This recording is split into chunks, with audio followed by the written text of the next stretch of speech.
देखिए, सीपीएस मामले में आज जो सुनवाई चल रही थी, पिछले 2 दिनों से जो सुनवाई चल रही थी, उसमें आज माननीय सीपीएस सुंदर ठाकुर जी की तरफ से जो उनके अधिवक्ता थे, उन्होंने आर्गूमेंट्स किए, क्योंकि ये बहुत बड़ा कॉन्स्टिट्यूशनल मैटर है जिसमें प्रदेश विधानसभा, प्रदेश सरकार किस प्रकार का कानून बना सकती है या इस प्रकार का कानून नहीं बना सकती है। तो प्रदेश सरकार ने, और इस कानून की जो रिपरकशंस है, इस कानून का जो प्रभाव है वो पूरे देश पर होने वाला है। तो हिमाचल प्रदेश सरकार ने ये उचित समझा कि इस मामले में जो देश में बेस्ट कॉन्स्टिट्यूशनल एक्सपर्ट एडवोकेट्स हैं, उनकी भी सेवाएं ली जाएं। उसी के मद्देनज़र आज प्रदेश सरकार ने उच्च न्यायालय में एक याचिका दायर की थी कि इस मामले में उनको उच्च न्यायालय को बेस्ट असिस्टेंस प्रदान करने के लिए, ताकि एक बहुत अच्छी जजमेंट इस मामले में आए। माननीय सीनियर एडवोकेट्स सुप्रीम कोर्ट से उनकी सेवाएं ली गई हैं, तो इसलिए इस मामले में सरकार को 2 सप्ताह का टाइम दे दिया जाए ताकि वो लोग अवेलेबल हों और बेहतर तरीके से न्यायालय को असिस्टेंस मिल सके। न्यायालय ने आज हमारी ये याचिका स्वीकार कर ली है और हमें 8 मई को उस प्रदेश सरकार अपने आर्गुमेंट्स जो है वो शुरू करेगी। तो आज तो इस मामले में इतना ही हुआ है। अनूप जी, जो यहाँ का अलग से कानून बना है क्या है उसमें और क्या? देखिए, चीफ पार्लियामेंट्री सेक्रेटरी, हालांकि मामला अभी न्यायालय में लंबित है और उस लंबित मामले के अनुसार बहुत ज़्यादा मुझे नहीं बोलना चाहिए, लेकिन मैं एक बात स्पष्ट करना चाहूँगा जो हमारे ध्यान में है, जो हमारा कानून है हिमाचल प्रदेश का, उस कानून में जो चीफ पार्लियामेंट्री सेक्रेटरीज हैं, उनको किसी प्रकार से फाइल पर कोई फैसला लेने का अधिकार नहीं है। वो मात्र मिनिस्टर को, कैबिनेट मिनिस्टर को असिस्ट कर सकते हैं, उन्हें सुजेस्ट कर सकते हैं, क्योंकि ये प्रावधान स्वतंत्रता से पहले से चले आ रहे हैं, स्वतंत्रता के बाद भी कंटिन्यू रहे। और आर्टिकल 164(1)(a) जब उसमें अमेंडमेंट आ रही थी, जब मिनिस्ट्रीज डाउन साइज की जा रही थी, 15% की जा रही थी, या जो हिमाचल जैसा छोटे प्रदेश है वहाँ 12 से ज़्यादा नहीं हो सकते इंक्लूडिंग चीफ मिनिस्टर, उस स्थिति में पार्लियामेंट के समक्ष ये लॉ कमीशन ने प्रेजेंट किया था कि मिनिस्टर्स के अलावा भी प्रदेश सरकारों में और केंद्र सरकार में ऐसे पद हैं, पॉलिटिकल पोस्ट हैं, जिन पॉलिटिकल पोस्ट को भी कम किया जाना चाहिए। परंतु पार्लियामेंट ने उस वक्त उन पॉलिटिकल पोस्ट को कम करने का जो लॉ कमीशन का सुझाव था, उसे नहीं माना।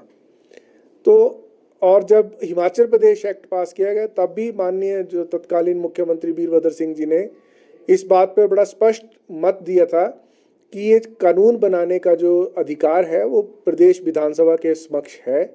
उस पर चर्चा करते हुए माननीय प्रेम कुमार धूमल जी, जो उस वक्त नेता विपक्ष थे, उन्होंने भी एक स्पष्ट मत दिया था कि मैं इस कानून का मेरिट पर विरोध नहीं कर रहा हूँ, और परंतु मैं ये कह रहा हूँ कि सुप्रीम कोर्ट में मामला लंबित है।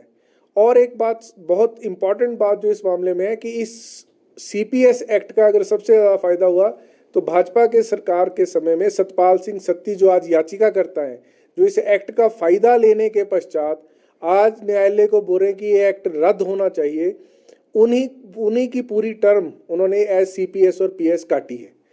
सुखराम चौधरी जी थे, सतपाल सत्ती थे और एक और माननीय सीपीएस उस वक्त बने थे। तो उन्होंने, लोगों ने फ़ायदा उठाकर अब राजनीतिक भावना से या जो भी कहें, इस कानून को चुनौती दी है। एक बहुत बड़ी बात यह भी है कि सुप्रीम कोर्ट ने विमलांशु राय के केस में, आसाम के केस में, सीपीएस जो असम के थे, क्योंकि उनको मिनिस्टर्स के बराबर का दर्जा दिया गया था, उनको मिनिस्टर माना गया था, उनकी शक्तियां भी मिनिस्टर की थी और उनको काम करने की क्षमता भी मिनिस्टर की थी, इस कारण उसको रद्द किया था। परंतु हमारा हिमाचल का एक्ट जो है वो इस पर अब आगे बहस होगी और उस बहस के दौरान ये स्थितियां स्पष्ट होंगी कि, और न्यायालय को भी एक बढ़िया असिस्टेंस मिलेगी।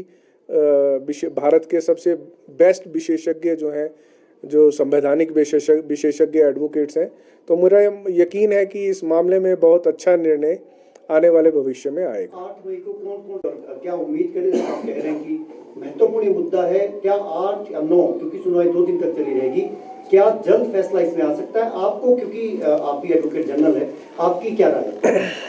देखिए, जो संवैधानिक विशेषज्ञ आएंगे, मैं पत्रकार महोदय से कहना चाहूँगा कि वो उसी दिन देखें तो बढ़िया रहेगा। तो मैं आज तो उसके विषय में कोई डिस्क्लोज नहीं करूँगा, परंतु फैसला करना ये न्यायालय के क्षेत्राधिकार में है। तो एज ए एडवोकेट जनरल या एक एडवोकेट होने के नाते हम लोग भी इस पर भी टिप्पणी नहीं कर सकते हैं। वो न्यायालय का क्षेत्राधिकार है। जो विशेषज्ञ आएंगे, जो बेस्ट आएंगे, वो प्रदेश सरकार की ये मान्यता है कि अगर कोई कानून सेटल होना है तो उसमें न्यायालय को बेस्ट असिस्टेंस मिले। ऐसे ना हो कि उतनी बेस्ट असिस्टेंस ना मिले। तो वो प्रदेश सरकार ने इस संदर्भ में सोचा है कि पूरे देश के लिए ये कानून स्थापित होगा। पूरे देश के लिए हिमाचल प्रदेश का न्यायालय, उच्च न्यायालय जो इस कानून पे जजमेंट देगा, तो उसके लिए बेस्ट जो भी पॉसिबल प्रदेश सरकार की तरफ से हो सकता है वो कर रहे हैं हम लोग। सिटीजन राइट्स फोरम की तरफ से भी एक याचिका हाईकोर्ट में दायर की गई थी सीपीएस मामले में ही। उसमें किस तरह का फैसला आया था और अब आज की जो स्थितियां उससे अलग कैसे हैं? देखिए, वो परिस्थितियां बहुत भिन्न हैं। जब सिटीजन प्रोटेक्शन मामले में वो फैसला आया था तो उस वक्त प्रदेश में कोई कानून नहीं था। वो जो उन लोगों को बनाया गया था तो सेक्रेटरीट में पोस्ट सैंक्शन की गई थी और वो किसी कानून के आधार पर सैंक्शन नहीं की गई थी, कोई प्रोसीजर अडॉप्ट नहीं किया गया था। तो इसलिए न्यायालय ने उस वक्त कहा था कि ये कानून सम्मत नियुक्तियां नहीं की गई हैं। उसके पश्चात ही हिमाचल प्रदेश विधानसभा में ये कानून आया और ध्वनिमत से दोनों पक्षों ने, भाजपा ने भी और कांग्रेस ने भी, ध्वनिमत से इस कानून को पारित किया था। और मैं एक और बात बताना चाहता हूँ कि उस वक्त भी जब 2005